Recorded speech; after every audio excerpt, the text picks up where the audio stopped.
this time. So, there we go. We're trying out Streamlabs here for the first time. So, thank y'all in advance for your patience. We're trying out new software here to see if we can optimize our streaming, our streaming, our video making, and everything as we are trying to navigate this potential TikTok ban. So, again, thank you all so much for your patience. Dímelo, mi gente, ¿cómo están? Again, we are here today to discuss this bombshell, and I'm trying to, there you go, I gotta point this way if I want to point to the article here, just because of the way I have it set up here.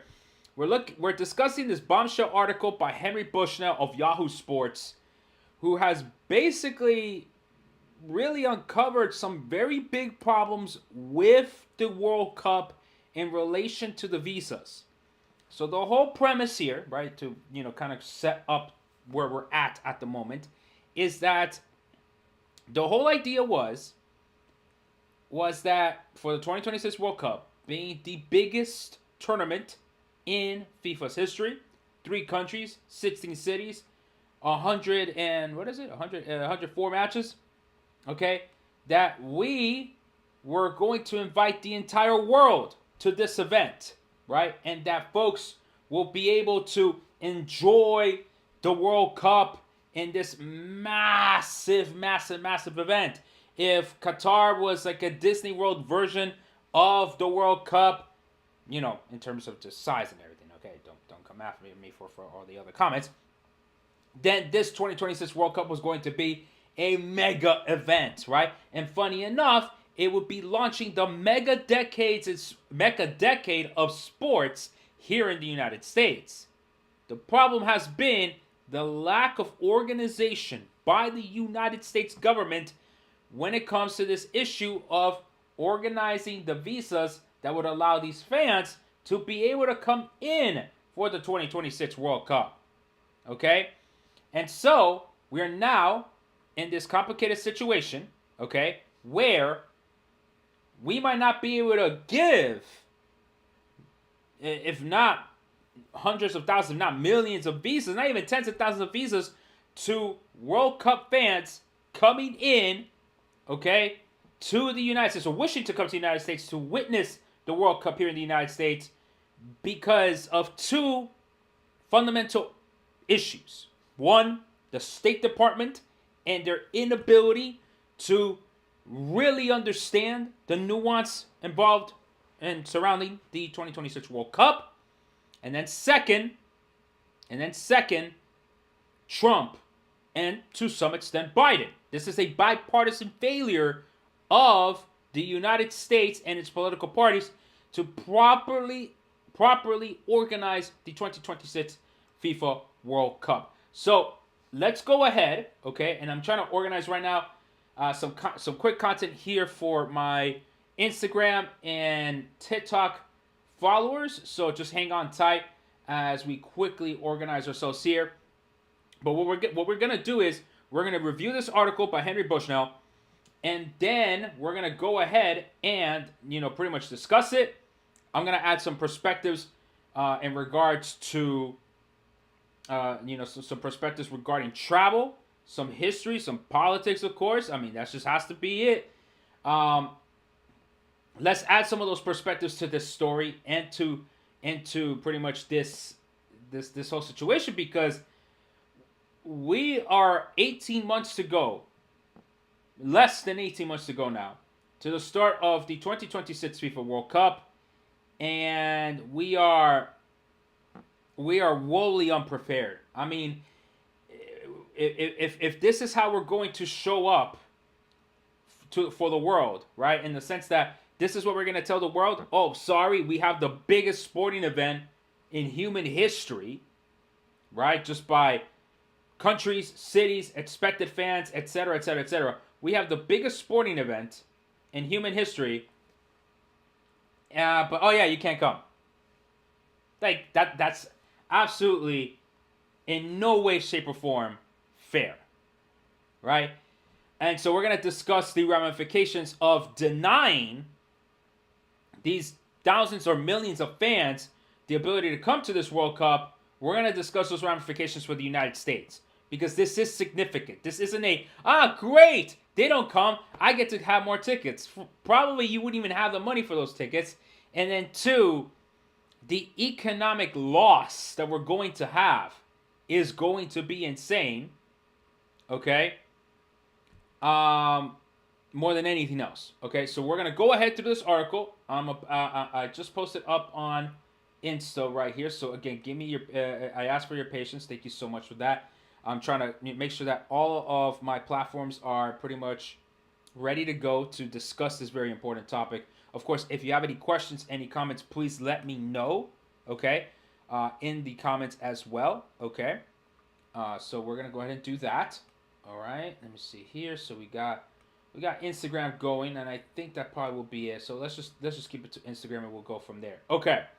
All right, mi gente. So let's go ahead and review this article here by Henry Bushnell. All right. So this is almost in some ways a read-through of the article itself, but in sections, I'm going to interject again my perspectives, my analysis of what really this means in terms of travel for the World Cup, in terms of the tourism, angle of this, so on and so forth. Okay, and again, some other topics here too. So again, I'm a travel football fan. I'm helping fans save money and travel the 2026 FIFA World Cup. This is a live stream, almost kind of special report. We're reviewing this article by Henry Bushnell of Yahoo Sports, which is discussing the effects of the U.S. State Department's inability to properly process the millions of visa requests that are pending in order to come to the 2026 FIFA World Cup and what its potential ramifications. Of course, this isn't just the U.S. State Department. This is also a bipartisan issue of Trump, because he will, in effect, be in charge, well, half of it, and Biden.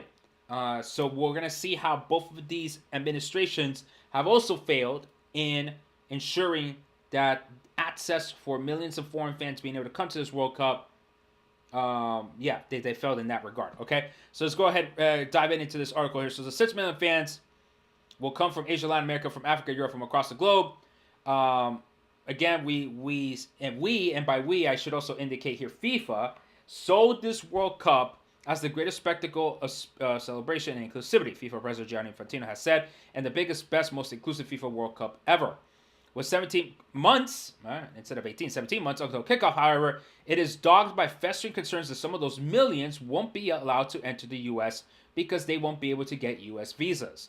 Fans, World Cup organizers, politicians, and other stakeholders are worried that stringent immigration laws and unacceptably high visa wait times will hinder certain segment of supporters and cloud FIFA's promise of an inclusive, welcoming event.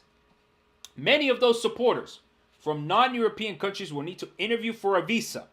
Per 2025 January estimates, the wait for interviews at U.S. embassies or consulates in Colombia or Nigeria or India would stretch beyond 300 days. I must stress to you right now, as of January 16, 2025, we have 500, and let me actually get the exact specific number here, okay? We have 511 days to go. So, you're already thinking to yourself, wait a minute. So, World Cup is 511 days to go. The application is 300 days to go. Okay, that could work. Except, of course, the other angle is no one is qualified for the 2026 World Cup as of January 16, 2025, except for Mexico, for the USA, and for Canada. So you're potentially applying for a visa, which is not free. We'll get to that in a bit. For the chance to get a visa, that's if your team qualifies for the World Cup. You see how we are already in a very convoluted situation. The Department of State, which manages visa processing, has pledged to lower those wait times. Barring a late policy change, though, it will not treat soccer fans preferentially, which is the first biggest mistake of the State Department. They are not treating World Cup tourism as more important than any other form of tourism into the United States. I'm sorry, but World Cup tourism is much more important than Mickey Mouse tourism, is much more important than anything else. This is a once-in-a-lifetime event for a country, and the Department of State is treating it as if it was just like any other vacation. So this is going to start speaking into who is in charge at the State Department of processing these visas, of recognizing the significance of this event. Because if we're going to be highlighting this mega decade of sports in the United States, we need people in the State Department that understand the significance of these sporting events, and we need to be able to prioritize those visitors over everybody else.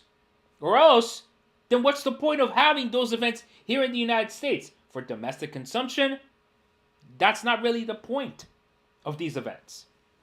Okay? Whereas previous World Cup hosts such as Russia and Qatar designed processes to fast-track ticket holders into their countries. Like Qatar, we had the higher card, perfect, easy, no problems. The U.S. government has no such plans. So we are now pretty much confirming to the world, we are not going to fast-track any applications for the 2026 World Cup. Don't even think about it. It's basically not in the concern of the United States to have a fast-track system for fans. So that is not happening, okay? That is not happening, and it will not happen, okay? So that is basically part of the challenge here, okay? And so the concerns, which also pertain to the 2025 Club World Cup, which is this year, right? If we're talking about 511 days, we're like about 155 days away from the Club World Cup. And the 2028 Olympics linger. Some government officials argue they're overblown because millions of fans will qualify for waivers already have U.S. visas. Sure, that could be the case. But still, experts say concern could crescendo under incoming President Donald Trump, who has repeatedly vowed to crack down on immigration and seal up those voters, quote unquote. Even if Trump seizes upon the World Cup as an instrument of soft power and money, let's just be honest about it, and grants FIFA favorable treatment, fast-tracking fans to U.S. shores likely won't be a top priority.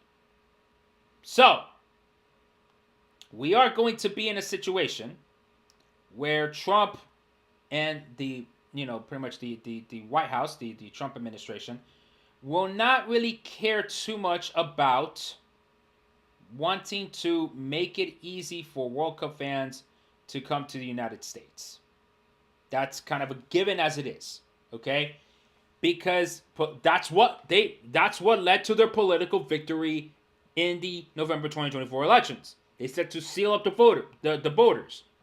So the last thing then, perhaps if Trump really cares about, being honest and keeping these things straight, that he needs to do to pretty much, in effect, piss off his home base is to say, well, actually, on second thought, we're going to let all of these millions of foreigners come in. Right? We're going to let all these millions of foreigners come in and watch some football for a month, and they're going to go home. I promise you they're going to go home sayonara. What is their base going to react to that? Right? So politically, he's already placed himself in a position. Where he doesn't have too much flexibility on this. Are we going to get the business Trump, or are we going to get the anti-immigrant, white supremacist Trump? That is the key question facing FIFA here. Okay? There's just not a good way in a limited amount of time to differentiate between the millions of people who are applying for a visa to come to the U.S. for business reasons, for visiting family, or for the purposes of staying long-term, and people who are just coming for the World Cup. Travis Murphy, a former State Department officer and now the CEO of Jedar Global, a sports immigration consultancy, told Yahoo Sports. I have to assume that the wait times will go up, that immigration restrictions will be tightened, and as such, the fans, that could continue to be an issue. So, there isn't a good way.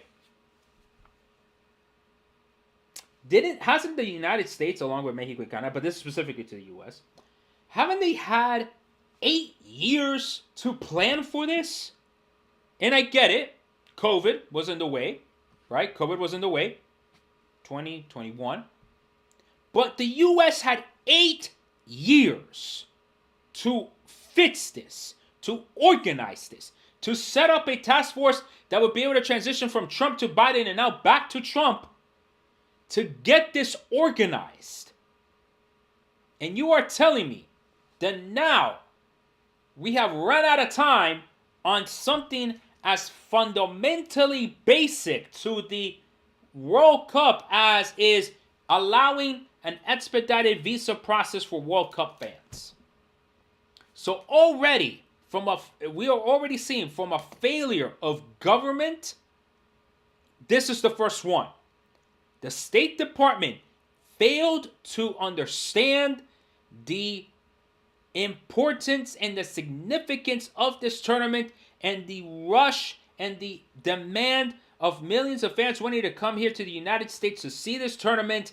They have underestimated the demand. And as such, the United States as a whole has failed to fully grasp the significance of this event, which then only really hurts us in this idea that, this is why we shouldn't give America anything related to soccer.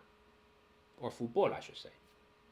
Because then now, what this is indicating is that the individuals that have been running the State Department are not, how would we put this?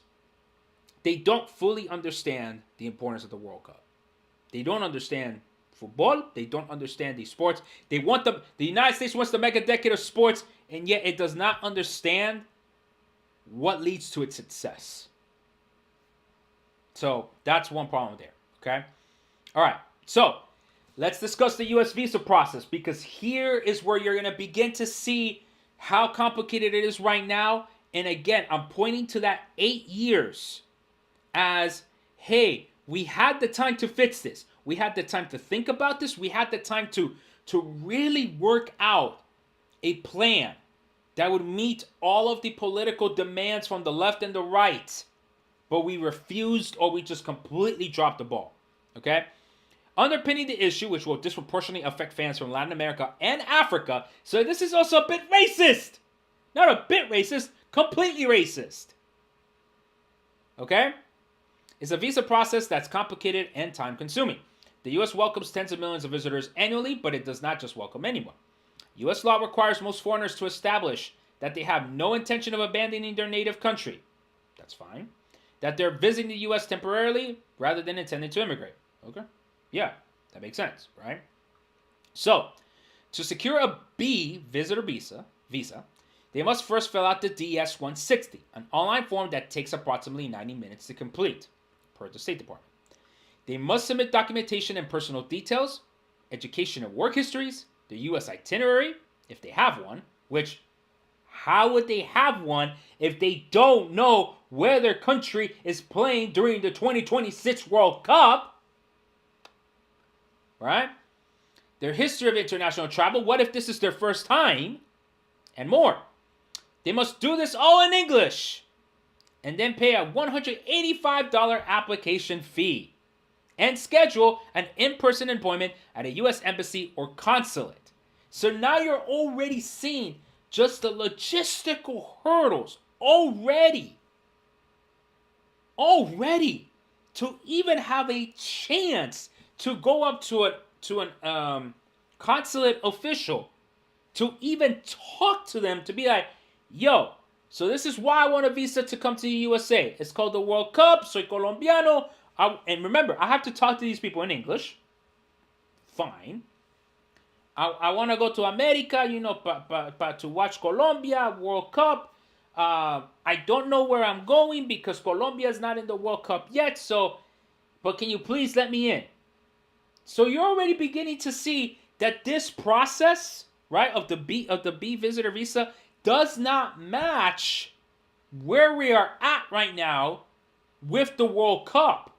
With no countries having qualified for the World Cup just yet, especially from Latin America and Africa, how are they supposed to tell the U.S. consulate official their complete itinerary if they don't even know where they're going to go for 2026? That doesn't make any sense. Okay? There, they must submit fingerprints and convince an interviewing officer that they won't use this non-immigrant visa to stay in the U.S. permanently. Which, again, maybe we'll discuss about this in a bit. but it does really highlight the American exceptionalism, American arrogance, perhaps, that people are willing to do all of this work because they just want to come and stay here. It's, again, American exceptionalism, American arrogance. I don't know how to put it, but that's what it is. The basis of what we're doing, says Julie Stuff, the State Department's Deputy Assistant Secretary for Visa Services, is accepting people for their willingness to go back to their home country when they're done with their trip. So already you're seeing a mission statement from the State Department. Their mission is not to facilitate tourism. It's not to promote, all the beautiful places that these visitors could come and, visit America for. It is to ensure that they leave. Do you see how this is arrogance? Or this is to the point of not welcoming? If the mission statement for Visa Services is we want to make sure that you're going to go back home instead of we want you to have a good time, then there lies the crux of the problem. Because what you're basically saying is, we don't give a damn what you're coming here to America for. All we give a damn about is that you go back home. From October 2022 to September 2023, fiscal year 23, the State Department accepted 5.9 million applicants for B visitor visas. It denied 1.8 million. So that's almost close to 9 million applicants? Separately, the Department of Homeland Security, DHS, can reject a would-be visitor. So even after, say you are approved with the visa and everything, DHS could also say no. Those with a criminal history, of course, naturally, that makes sense. Without proof of previous travel, which is so if this is the first time you want to go to a World Cup, don't come to America.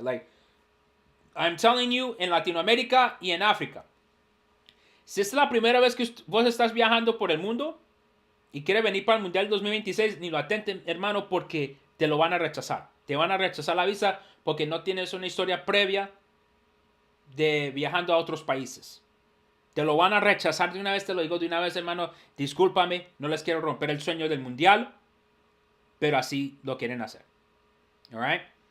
Without a stable income or without strong ties to home are more likely to be denied by either DHS or primarily by the State Department. All of those criteria lead experts to believe that a minority of fans who plan to travel for the 2026 World Cup could be refused entry to the U.S., which will host 78 of the 104 matches. If they don't have any sort of travel history and they're seeking for this to be their first international trip, it's going to be very difficult to obtain a visa. So again, I'm going to say this in Spanish, especialmente para los colombianos y mucha gente de Latinoamérica. Si el Mundial de 2026 va a ser tu primer vuelo internacional para los Estados Unidos, más que seguro te van a rechazar la visa. Porque el Departamento del Estado y el Departamento de la Seguridad dice Homeland, discúlpame, DHS, la seguridad del pueblo, digamos, lo que a ellos les importa más es que si usted ha viajado antes, si usted tiene toda esta información para que te puedan asegurar que tú te vayas del país. Entonces, si esta es la primera vez que de pronto tú o tienes una pareja o unos niños que no han viajado internacional, más que seguro le van a negar la visa. Ahora, no soy abogado. I am not an attorney when I'm expressing all these potentialities. So always consult with an immigration attorney. Por favor, si ustedes están en Latinoamérica, por favor consulten con su abogado. Porque desafortunadamente, desafortunadamente se parece que le van a negar la visa a mucha gente que nunca han viajado antes de su vida y quieren venir para el Mundial aquí en los Estados Unidos por primera vez. Okay? And for some, it could be difficult to even land the interview. Okay? So we're just talking about filling out the application, which costs $185 plus perhaps an hour and a half of your time, and you already got to know English. And so, right then and there, that still does not guarantee you the interview. None of the above will apply to the citizens of 43 countries, most of Europe, Australia, New Zealand, Japan and South Korea, Israel, Qatar, and a few more, who qualify for the visa waiver program. The vast majority of fans from those countries, which should comprise roughly half of the World Cup field, will be allowed to travel with an electronic authorization and won't need to navigate the intensive visa application process. So basically, if you're from any of these regions of the world or countries, you can kindly, or you can just say, you know what, this doesn't deal with me, adios pues. However, may I suggest you stay on? Because it is important that we also have your voice and your support in this too. Because what's the point of having a World Cup here in the U.S. if you can't come over here and chill with fans from around the world, man? Like, I get it. The U.S. has a lot of immigrant diasporas here. I totally get that. But it just ain't the same with actual fans from the home countries. Okay? Others, meanwhile, should be able to score an interview. Wait times aren't universally long. In Argentina, Brazil, Egypt, Saudi Arabia, they're less than 50 days. So, Argentino Brasileños, y'all should be good to go. Barring any issues, you should be all right. Okay? I mean, granted, Argentina is almost a shoo-in. Brazil maybe needs to win a couple more games. They would be a shoo-in. Egypt, they haven't qualified yet, but it should be good. Saudi Arabia hasn't qualified yet. Should be good. So, roughly 50 days, not too bad. In Colombia, the wait is 700 days. 700 days. We are 511 days from the start of the 2026 World Cup, and the wait time is 700 days. You can tell that I'm pissed off. En Colombia, se tiene que esperar 700 días para conseguirse la entrevista para una visa para viajar a los Estados Unidos. Basically, if you have not applied for your visa in Colombia, too late. It's already too late. In Turkey, or I should say Turkey, my apologies to my Turkish fans, 560 days. You're late. Ecuador, Morocco, Ivory Coast, Honduras, Costa Rica, Mexico, elsewhere, it's more than 200 days. So just at the cusp. Iran, Venezuela, and a few other potential World Cup host nations might not be able to come here at all, in part because we don't have an embassy or consulate in those countries, but also Trump. We'll get to that in a second. But we don't even have embassies over there to process applications. The wait times, which are among the highest in the world, could foil or deter thousands of fans who otherwise plan a World Cup trip, either to attend the matches or to simply partake in the surrounding party. In response to this concern, the State Department's primary message to fans has been to apply early. Stuff, the Visa Services Deputy, told Yahoo Sports in an October interview, if you think you might be coming to the World Cup either as a ticketed guest or somebody who wants to be adjacent to the activities, apply now. FIFA has echoed and amplified that advice. Fans can apply for visas at any time to start the process, a spokesman told Yahoo Sports in an email statement, and they do not need to wait for a ticket. However, this makes no damn sense. It makes no sense. No nations have qualified yet. Again, except for USA, Mexico, Canada. No one has qualified. Did FIFA forget to give the schedule of the World Cup qualifiers to the State Department? Or is the State Department being run by individuals that are not understanding the scheduling of the 2026 World Cup, the lead up to it? I don't understand where the disconnect was. It makes no sense. And if you're seeing, I am angry about this because this country had 8 years to plan for this. And the best thing we're telling people is to apply early, even though if they don't know if their country's going to make it. So basically, throw away $185.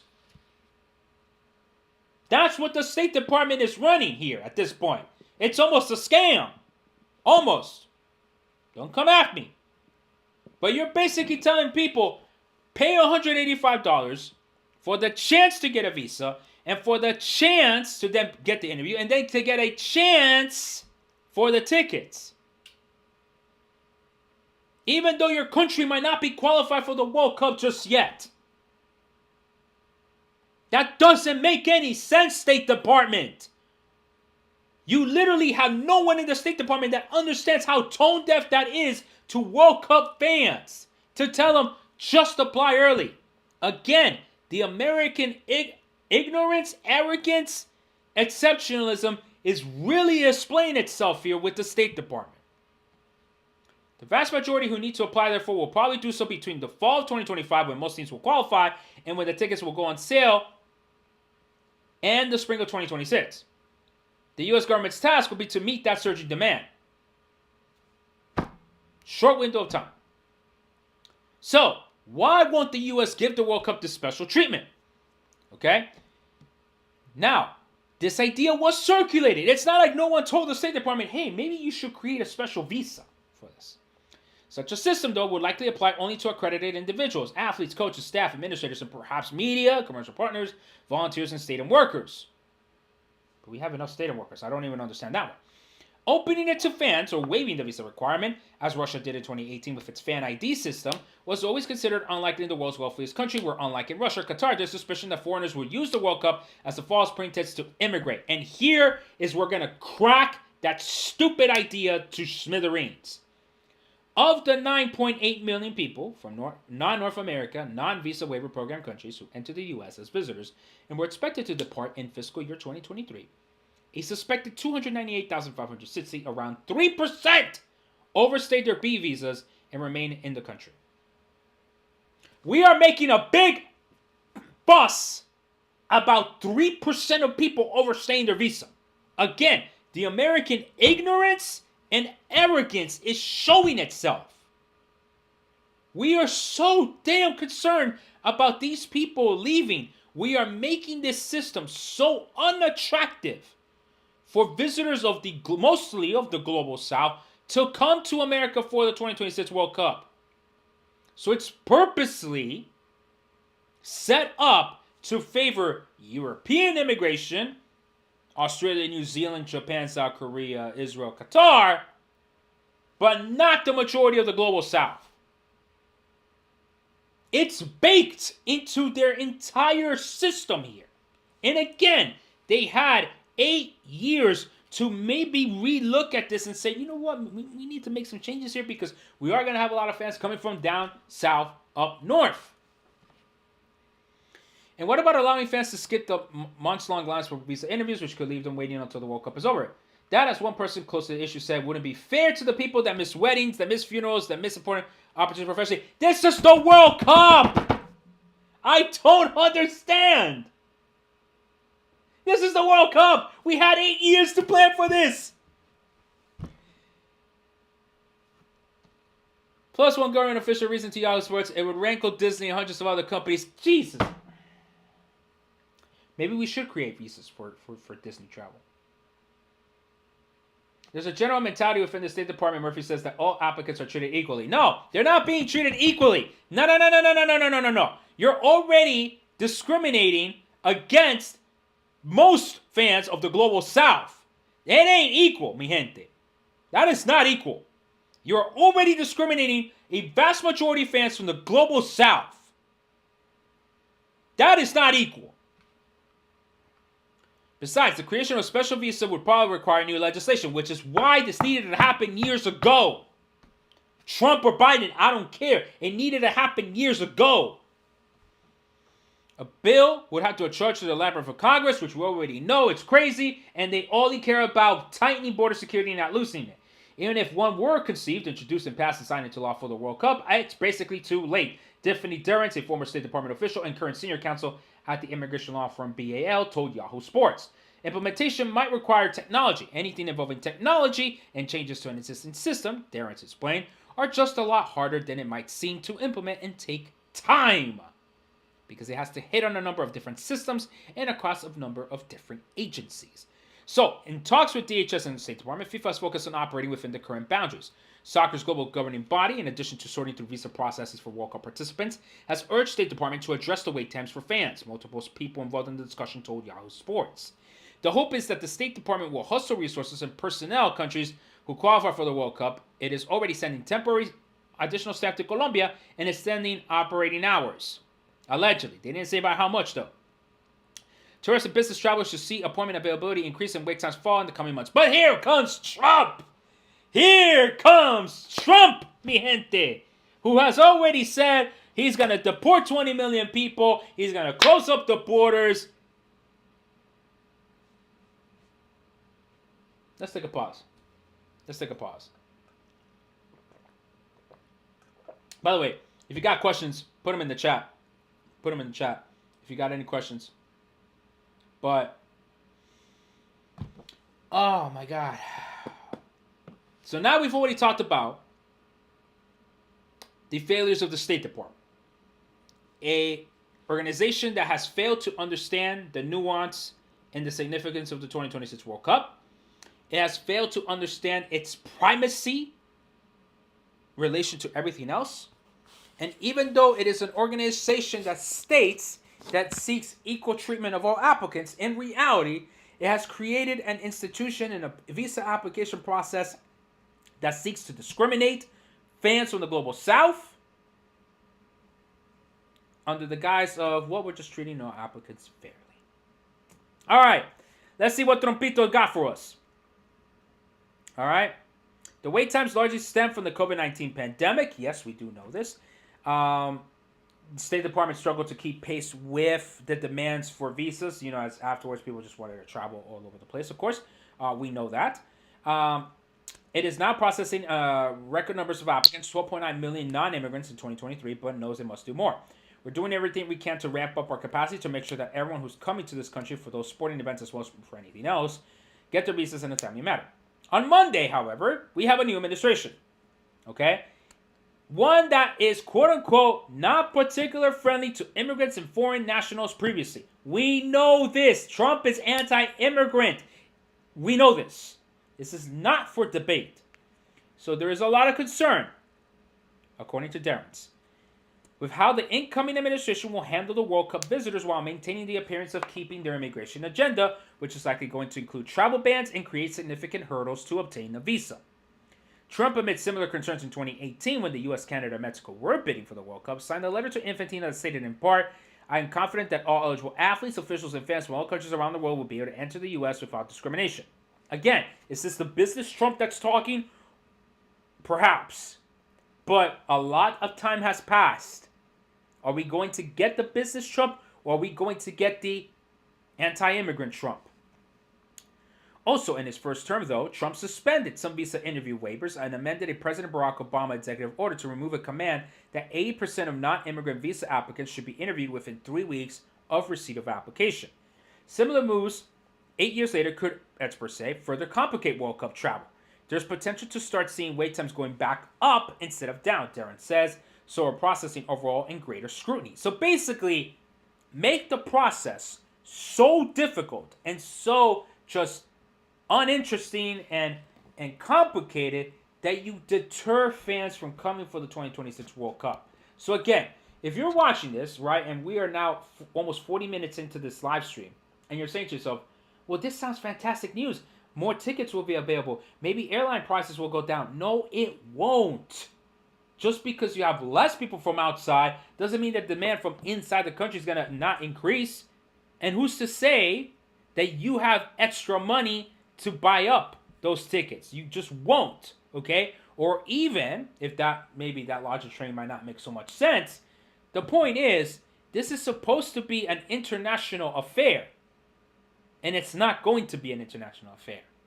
It is going to feel, it might feel for some games like Copa America where it did feel like it was, you know, we were pretty much a South American tournament. But for some other games, those stadiums might be empty, man. Because we're not allowing tourism from their home countries to come and enjoy the game. Okay? So, there's a significantly less concern that the stringent system will impact players or coaches, like it did at athletes at the 2022 World Track and Field Championships and various lesser-known teams over the years. I don't lose any sleep over that stuff, says. We work with FIFA directly from my office on almost daily basis, so we'll be sure to know who needs to be here for work. That part we will get right. Our agreement with FIFA is that we have expeditious processing times for anyone who is involved with the games themselves. But she couldn't say exactly who would be considered involved. Players but how far will expeditious processing extend? To journalists, to sports reps, to vendors? We simply don't know that information, okay? Multiple people familiar with the planning set of that is still undecided. There's been a lot of conversation that is accredited individuals and teams will be fine. They'll be prioritized. But how will they actually work has not been outlined in any way or nor communicated to individual embassies. Okay? Now, there are also gray areas between visa categories and unanswered questions about how some 500,000 plus people that FIFA plans to credential will get clearance to come. Like fans, many will need to get in early 2025. And so Darren says you have thousands and thousands and thousands of travelers from around the world trying to get through a process at the same time. Again, the State Department had 8 years to do this, but also Trump had from 2018 to 2020. Biden had from 2020 to 2024. And now Trump again has from basically 2025 to 2026 to organize this. And they have dropped the ball. Whether they get through without hiccups remains to be seen. The 2026 World Cup will be the first mega sporting event that the U.S. has hosted since the 2002 Winter Olympics. And to be honest, it's actually the 2024 Copa America and then the 2025 Club World Cup this summer. Okay? Before DHS was established, the security was strengthened in response to the September 11 attacks. So there's no applicable precedent. At earlier planning stations, according to multiple people familiar with the process, many within the U.S. government didn't grasp the scope and global significance of the World Cup. And there it is. There it is. Some held up smaller, less prestigious events such as the Cricket C20 World Cup or other soccer tournaments as evidence that the U.S. was prepared for 2026, like Copa America. But that audience for Copa America was more here in the U.S. It was not people coming from South America to the U.S. Now there is at least a better understanding of the magnitude. How that will translate to policy or to visa decisions is the big unknown. FIFA in its emailed statement said that its 2026 World Cup subsidiary is working with the State Department to ensure those individuals involved in staging the event have streamlined visa processes, which includes educating State Department officials on the rules that are necessary for a successful World Cup. An end. So, questions. Leave them in the chat. Happy to address them at this time. Okay? It is quite something. It is quite something, to say the least, that the United States has had 8 years, along with its partners, right, to properly organize the 2026 FIFA World Cup. And what? Completely dropped the ball. Completely dropped the ball. There's no excuse. There is no excuse for the American government to have sought after this tournament for this long to only drop the ball so close. To the international fans that will be affected by this, I apologize. I'm sorry that I cannot help you get you to the 2026 FIFA World Cup.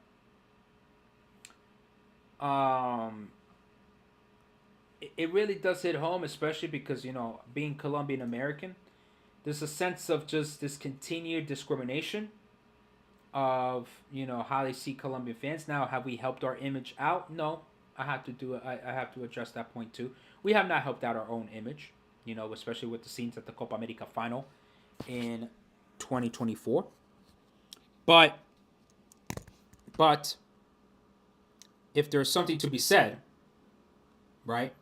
If there is something to be said, is that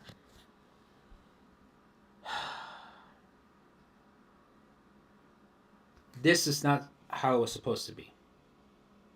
This was not how it was supposed to be. Okay?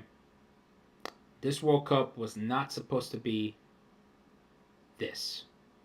We were not supposed to deny the entry to millions of fans. This was not supposed to be a World Cup in which seemingly seems to be organized at the last minute when we had 8 years. For all the criticisms that we gave the previous World Cup holders, it looks at the moment that they're going to be able to successfully organize World Cups based on the travelers coming to their countries much easier than the U.S. Mexico and Canada have their own immigration systems. I cannot comment on those, of course. But, but, there's something to be said that the United States is much more concerned about making sure that any tourist that comes to this country just leaves the country, especially those of the global south, rather than to come and enjoy the best that this country has to offer. As hard as that might believe for some of you. It is quite the disappointment, to say the least, that the State Department has dropped the ball on this planning, that the Trump and Biden administrations has also dropped the ball on this planning, and that at the end of the day, we're going to have a World Cup that just isn't going to feel global at the end of the day. So, of course, for those fans watching me from abroad, consult your immigration attorneys, okay? Get those applications in as quickly as you can, okay? Try to get those interviews as quickly as you can. I understand that that's already a cost as it is, even though you're not guaranteed of whether your team will make it or not. I understand that. For those Americans here that are just insistent that this is a benefit for us, it's not. We're going to lose out on millions and millions and millions of dollars of tourism money. Millions. From eager fans that want to come to our shores to enjoy the game here and to spend their money here. We're basically doing the proverbial own goal on ourselves by being so concerned about whether someone will go back home even though they haven't even had a chance to come and see how good or bad it is in our home. This American exceptionalism has become an American arrogance, that we are the best country in the world even though we rank so low on so many places and rank high on some of the most despicable of categories.